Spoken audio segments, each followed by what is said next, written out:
Madame, Monsieur, bonsoir, bienvenue à ce flash sur Al24 News. Ouverture en France de la 5e édition du Forum de Paris sur la paix. Le coup d'envoi a été donné par la reine Rania de Jordanie, une rencontre qui réunit pendant 2 jours quelques 4000 acteurs de la gouvernance mondiale, à l'image du nouveau président de gauche de Colombie, Gustavo Petro.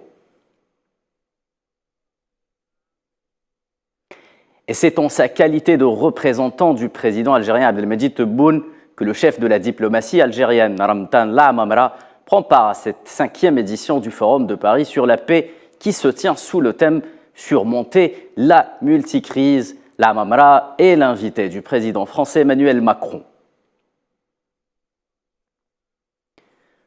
Le Conseil de paix et de sécurité de l'Union africaine a entamé ce vendredi une réunion décisive sur le Tchad.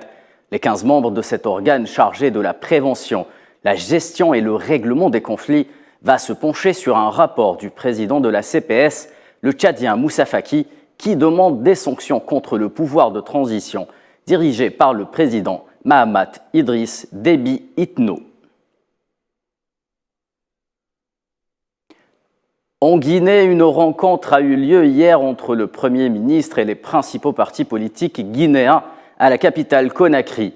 Il était question pour le chef du gouvernement, Bernard Goumou, d'échanger avec les responsables politiques sur les conditions de la mise en place d'un cadre de dialogue pour une sortie de crise dans ce pays.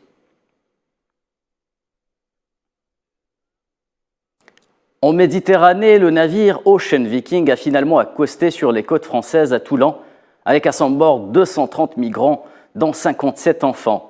Ils seront placés dans une zone d'attente, un nouveau chapitre sur l'immigration clandestine qui survient en plein débat parlementaire en France sur un projet de loi visant à réformer les procédures d'asile.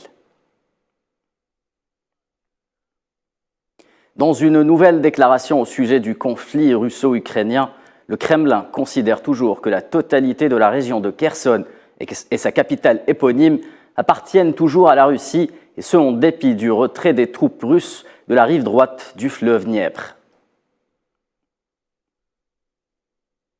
Toujours d'actualité, les répercussions du conflit en Ukraine sur la situation économique en Europe pourraient mener tout droit à la récession, une récession que Bruxelles dit anticiper et revoir en hausse. L'UE, la zone euro et la plupart des pays membres devraient plonger en récession au dernier trimestre de cette année, a prédit l'exécutif bruxellois dans un communiqué.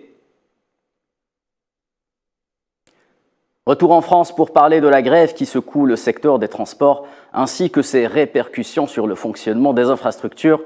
Le réseau est très perturbé en région parisienne avec un trafic fortement perturbé et impacté à Paris suite à un nouvel appel des syndicats de travailleurs dans le pays. Cette mobilisation intervient dans un contexte social tendu, marqué par la hausse des mouvements de protestation.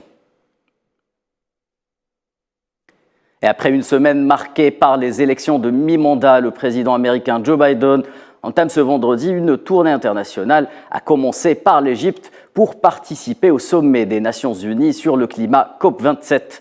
Ce déplacement sera suivi d'une escale au Cambodge pour assister au sommet de l'ASEAN les 12 et 13 novembre. Enfin, Joe Biden se rendra en Indonésie pour prendre part à la réunion annuelle du groupe du G20 les 14 et 15 novembre à Bali, où il devrait justement rencontrer le président chinois Xi Jinping. Et le président chinois Xi Jinping, justement, qui sera donc présent au sommet du G20, rencontrera également son homologue français Emmanuel Macron.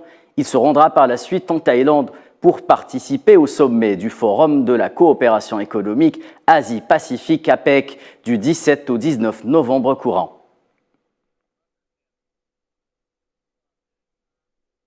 Et c'est sur cette information que s'achève ce Flash Info. Je vous retrouve quant à moi dès 19 h pour une page complète de l'information sur Al24 News.